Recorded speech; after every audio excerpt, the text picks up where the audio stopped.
Hello everyone, welcome back to my channel Biotechnics. In today's lecture, we will study two very important issues. The first one is connective tissue और जो दूसरा हम पढ़ेंगे that is muscular tissue. But ये दोनों पढ़ने से पहले हम लोग लास्ट क्लास का क्विक रिवीजन कर लेते हैं. लास्ट क्लास में हम लोगों ने देखा था एपिथेलियल टिश्यू के बारे में. हमने ये समझा था कि epithelial tissue serve as lining for body cavity. वो फेस करता है या तो आउटसाइड इन्वायरमेंट या तो अंदर की बॉडी कैविटी. ठीक है. उसके बाद हमने देखा था कि इसके जो सेल्स रहते हैं दैट आर कॉम्पैक्टली पैक्ड और उनके सेल्स के बीच में हमको बहुत कम इंटरसेलुलर मैट्रिक्स देखने के लिए मिलता है. ठीक है. फिर हमने इसके टाइप देखे थे. तो इसमें पहला हमने देखा था सिंपल एपिथेलियम जिसके पास ज़्यादा लेयर्स नहीं प्रेजेंट होती हैं. ठीक है. और दूसरा हमने देखा था कंपाउंड एपिथेलियम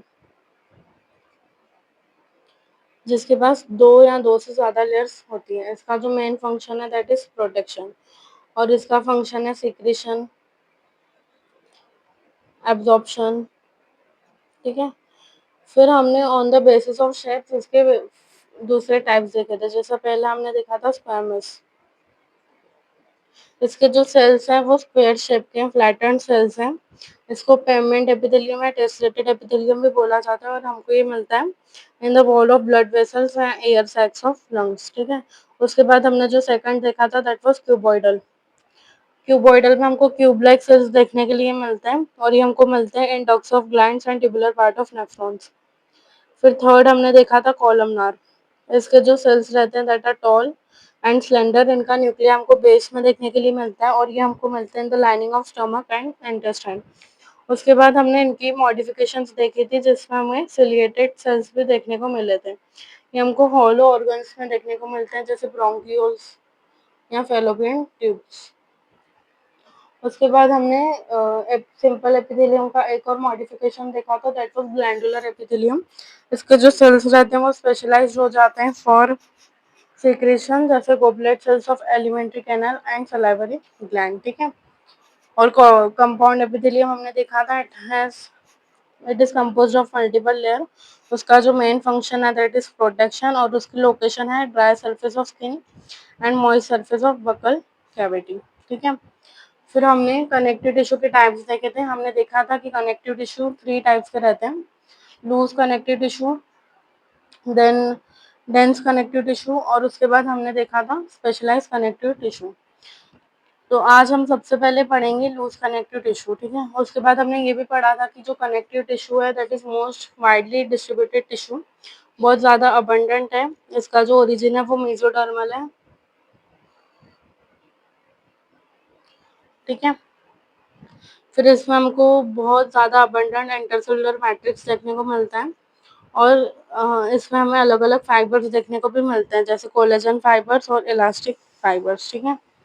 तो चलो अब हम लोग देखते हैं लूज कनेक्टिव टिश्यू के बारे में पढ़ते हैं सबसे पहले. तो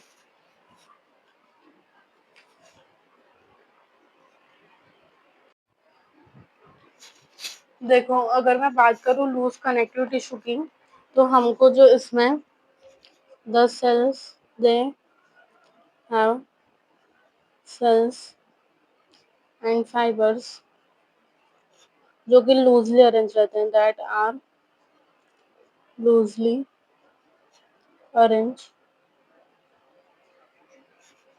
विथ सेमीफ्लूइड मैट्रिक्स.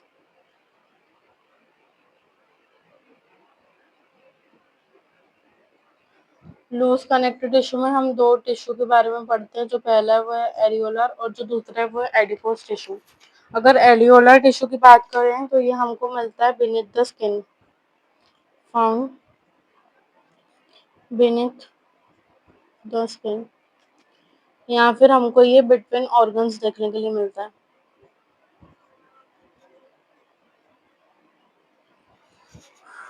ठीक है. उसके बाद ये कनेक्ट करता है स्किन को टू मसल्स, मतलब स्किन और मसल्स के बीच में कनेक्शन फॉर्म करता है एरियोला टिश्यू। उसके बाद ये कंटेन करता है पहला फिब्रियोब्लास्ट, दूसरा मैक्रोफेजेस, थर्ड मसल। फिर ये टिश्यू परफॉर्म करता है फंक्शंस लाइक सपोर्ट, स्ट्रेंथ देता है बॉडी को और फ्लेक्सिबिलिटी। अब हमको जो इसमें 3 टाइप के सेल्स देखने को मिलते हैं, फिब्रियोब्लास्ट, मैक्रोफेजेस और मास्ट सेल, हम इनके फंक्शंस देख लेते हैं। देखो, अगर फिब्रियोब्लास्ट की बात करूँ तो ये मोस्ट अबंडेंट सेल है एरियोला टिश्यूज में।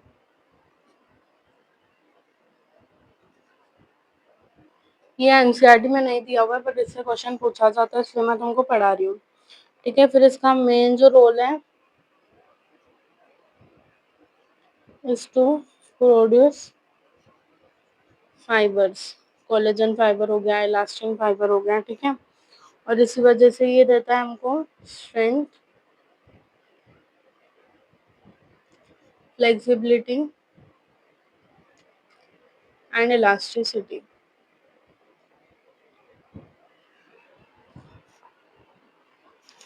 ठीक है, उसके बाद तुम मैक्रोफेजेस की बात करो तो मैक्रोफेजेस लार्ज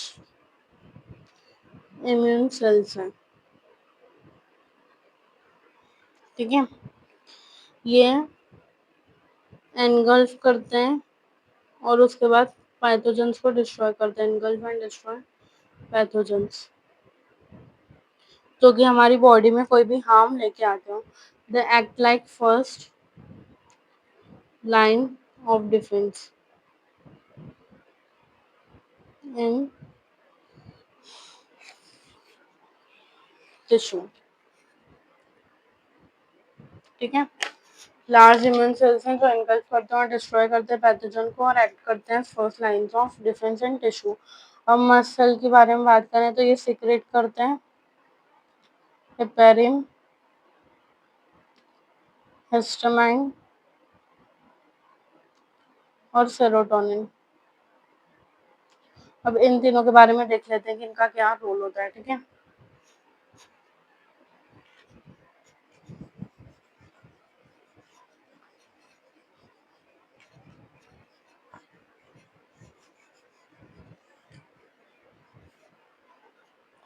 देखो, अगर हेपेरिन की बात की जाए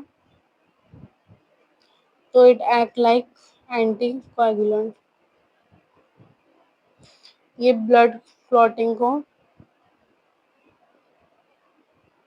रोकता है, प्रिवेंट करता है, और इसकी वजह से जो ब्लड फ्लो होता है ना ऑकर स्मूथली। अगर बात करें सेरोटोनिन की तो ये न्यूरोट्रांसमीटर है।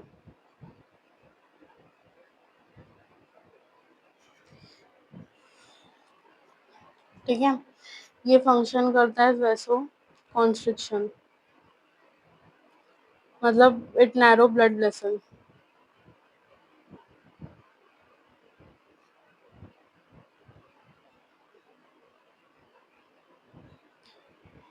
इसका मूड रेगुलेट करने में भी रोल होता है। और थर्ड वन बात करें हिस्टामाइन की तो it is used in allergic reactions. ठीक है, ये वैसो डायलेटर है। सो आई होप तुमको सारी चीजें समझ में आ गई होंगी। ठीक है, ये था एवरीथिंग अबाउट एरियोला टिश्यू। अब हम इसका सेकंड पार्ट देखते हैं, दैट इज एडिपोस टिश्यू। देखो, अब सेकंड टिश्यू की बात की जाए जो कि है एडिपोस टिश्यू, तो ये भी हमको स्किन के अंडर ही देखने के लिए मिलता है। ये एक्ट करता है एज अ इंसुलेटर या शॉक एब्जॉर्बर।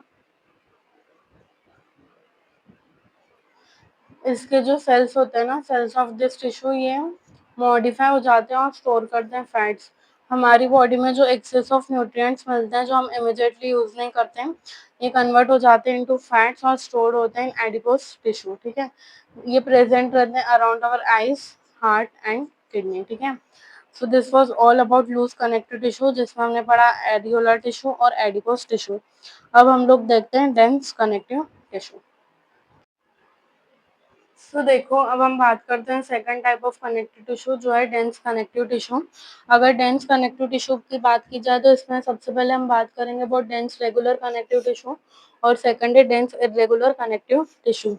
देखो, डेंस कनेक्टिव टिश्यू की बात की जाए तो इसमें फाइबर्स आर कॉम्पैक्टली पैक्ड, ठीक है। मतलब जो फाइबर्स रहते हैं वो कॉम्पैक्टली पैक्ड रहते हैं dense connective tissue on the basis of orientation. मतलब कैसे अरेंज है वो, on the basis of orientation of fibers, मतलब फाइबर्स किस पैटर्न में अरेंज है उसके टाइप पे ये दो में डिवाइड होते हैं। पहला डेंस रेगुलर कनेक्टिव टिश्यू और दूसरा डेंस इरेगुलर कनेक्टिव टिश्यू।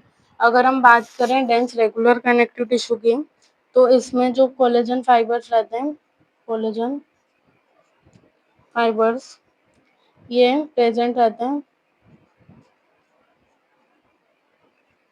इन रोज बिटवीन मेनी पैरेलल बंडल्स। मतलब इनका जो पैटर्न रहता है ना, ये डेफिनाइट रहता है, ठीक है। जैसे इसमें आता है टेंडन्स और लिगामेंट्स। टेंडन्स ऐसे फाइबर है जो अटैच करते हैं from it joints muscles to bone. Tendon ऐसे फाइबर है जो मसल को बोन से जॉइन करते हैं, और ligaments join from bone to bone, ठीक है। ये कंसिस्ट करते हैं ऑफ कोलेजन फाइबर्स ओनली। इसमें हमको दोनों देखने को मिलते हैं, कोलेजन भी एंड इलास्टिन फाइबर्स भी, ठीक है।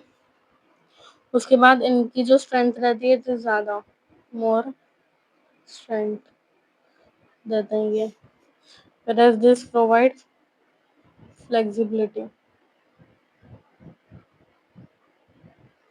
So this was all about dense regular connective tissue.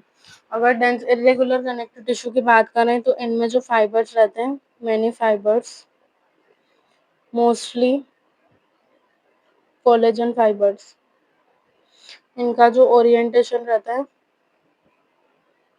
oriented differently, मतलब ये कोई भी डिफरेंट पैटर्न में अरेंज रहते हैं। इनका जो पैटर्न रहता है वो फिक्स नहीं रहता है, ठीक है। ये प्रेजेंट रहते हैं स्किन, ठीक है। So this was all about dense connective tissue. अब लास्ट हम थर्ड टाइप का पढ़ते हैं, that is specialised connective tissue.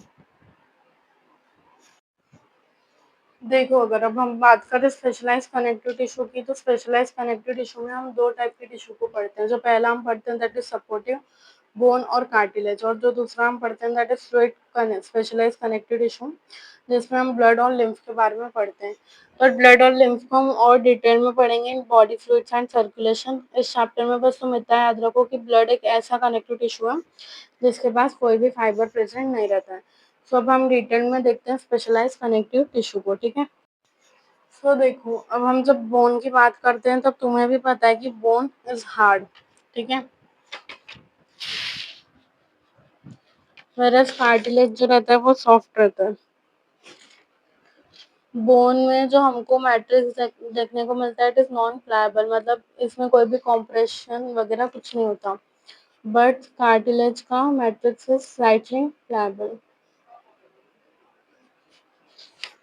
उसके बाद तुम देखो, तुम जो सेल्स हैं कार्टिलेज के उसको हम बोलते हैं कॉन्ड्रोसाइट्स। सेल्स ऑफ कार्टिलेज, और अगर बोन्स के सेल्स की बात की जाए तो दिस आर ऑस्टियोसाइट्स। ठीक है। उसके बाद तुम देखोगे कार्टिलेज की, तो जो कार्टिलेज रहता है दैट इज अवेस्कुलर, मतलब इसमें कोई भी ब्लड सप्लाई तुमको देखने के लिए नहीं मिलता है। ठीक है। और अगर हम बात करें मोस्ट ऑफ द कार्टिलेजेस की, बहुत सारे जो कार्टिलेजेस हैं ये रिप्लेस्ड हो गए। Most of the cartilages in vertebrates are replaced by bones in adults. मतलब बहुत सारे जो कार्टिलेज हमको वर्टिब्रेट्स में देखने को मिलते हैं ना, ये रिप्लेस्ड हो गए अब बाय बोन्स इन अडल्ट्स। अगर कार्टिलेज की बात करें ये हमको कहाँ कहाँ मिलता है, तो it is present in tip of nose, outer ear joints, उसके बाद between adjacent bone of vertebral column,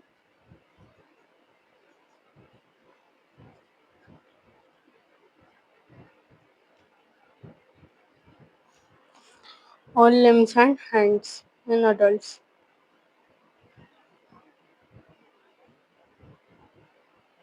अगर हम ह्यूमन बॉडी की बात की जाए तो टोटल 206 बोन्स हमको देखने के लिए मिलती है ह्यूमन बॉडी में, राइट।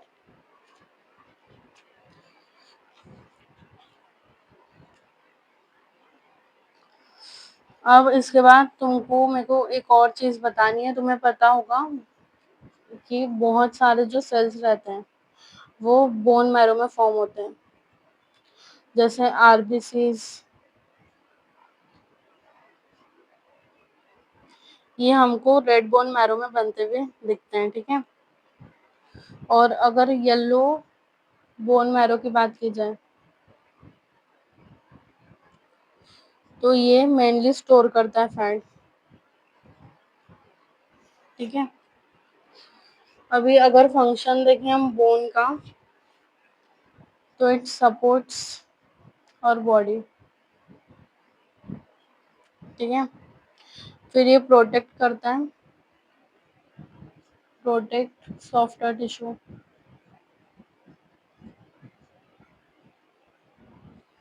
ठीक है। So this was all about specialised connective tissue. हम फ्लूइड कनेक्टिव टिश्यू को डिटेल में मतलब 18 चैप्टर में देखेंगे, that is human circulatory system में।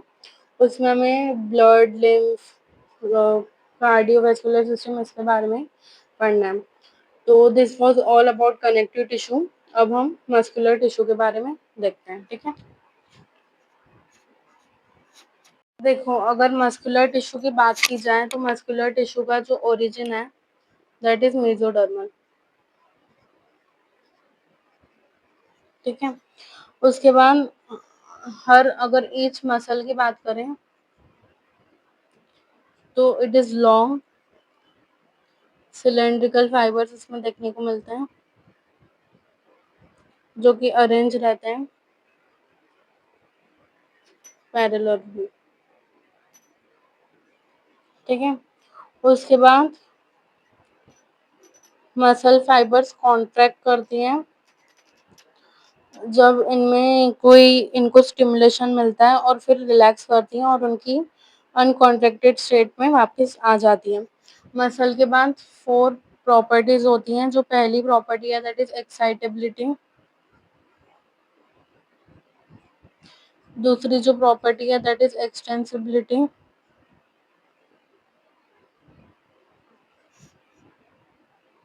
जो थर्ड प्रॉपर्टी है दैट इज कॉन्ट्रैक्टिलिटी। और जो फोर्थ प्रॉपर्टी है दैट इज इलास्टिसिटी। एक्साइटेबिलिटी की बात करो तो एक्साइटेबिलिटी मतलब कि जब उसको कोई एक्सटर्नल स्टिमुलाई मिला तो वो रिस्पॉन्ड कर सकती है, that is ability of muscle to respond to stimuli. मतलब कोई उसको सिग्नल मिला तो वो उसको रिस्पॉन्ड करेगी। देन एक्सटेंसिबिलिटी मतलब मसल की property to stretch.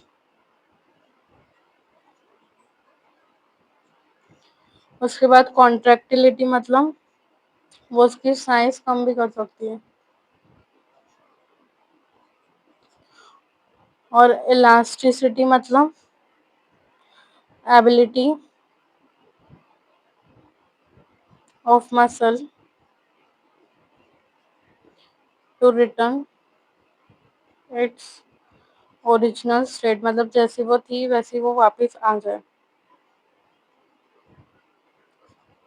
After stretching.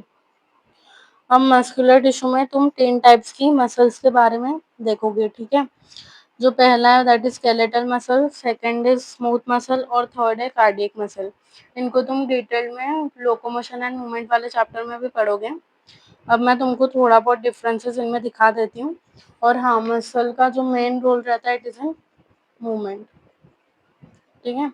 तो अब हम स्केलेटल मसल, स्मूथ मसल और कार्डियक मसल्स देख लेते हैं और then this lecture will end. तो चलो अब इन तीनों मसल्स को डिटेल में पढ़ते हैं। अगर हम स्केलेटल मसल की बात करें तो it is closely attach to skeletal bones. मतलब तुमको ये जो मसल्स दिखेंगे ये स्केलेटल सिस्टम के साथ जुड़ी हुई दिखेंगी। अगर स्मूथ मसल्स की बात की जाए तो ये इनर ऑर्गन्स के साथ रहती है। और कार्डियक मसल की बात की जाए तो ऑब्वियसली हार्ट, ठीक है। उसके बाद अगर इनके फंक्शंस की बात की जाए या इनके लोकेशंस, इनके इसकी बात की जाए, so this are under voluntary control, मतलब हम इनको अपने हिसाब से कंट्रोल कर सकते हैं। स्मूथ मसल आर इनवॉलेंटरी, मतलब तुम इनको अपनी मर्जी से कंट्रोल नहीं कर सकते। और जो हार्ट की मसल्स रहती हैं वो भी इनवॉलेंटरी रहती हैं। अगर स्ट्राइशंस की बात की जाए, मतलब इनमें कोई पैटर्न दिखता है तो इसमें हमको दिखता है this muscles are non striated. और ये इतनी स्ट्राइशंस मतलब नॉन स्ट्राइटेड नहीं रहती हैं, फ्यू स्ट्राइशंस हमको इसमें देखने के लिए मिलती है। अगर इनके शेप की बात की जाए तो ये सिलेंड्रिकल और ये ब्रांच दिखती है हमको, ठीक है। और अगर इनकी बात की जाए तो this are long, whereas smooth muscles are taper at both ends, fusiform in shape, होते हैं cylindrical कुछ कुछ, ठीक है। फिर हमको इनमें कुछ इंटरकलेक्टेड डिस्क भी देखने को मिलती हैं जो कि कॉन्ट्रैक्शन के लिए यूजफुल होती हैं, ठीक है। So this was all about muscular tissue. अगर न्यूक्लियाई की बात की जाए तो ये मल्टी न्यूक्लिएटेड रहती हैं, दिस आर यूनि न्यूक्लिएटेड। और कार्डियक की मसल्स में यूनि न्यूक्लिएटेड रहती हैं, ठीक है।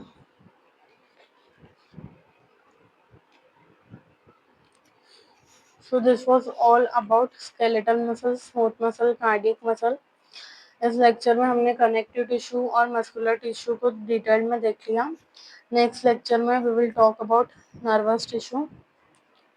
Thank you so much for attending this lecture. अगर तुमको आज का लेक्चर अच्छा लगा हो तो प्लीज़ लाइक कर देना, चैनल को सब्सक्राइब करना नहीं भूलना और share it with your friends.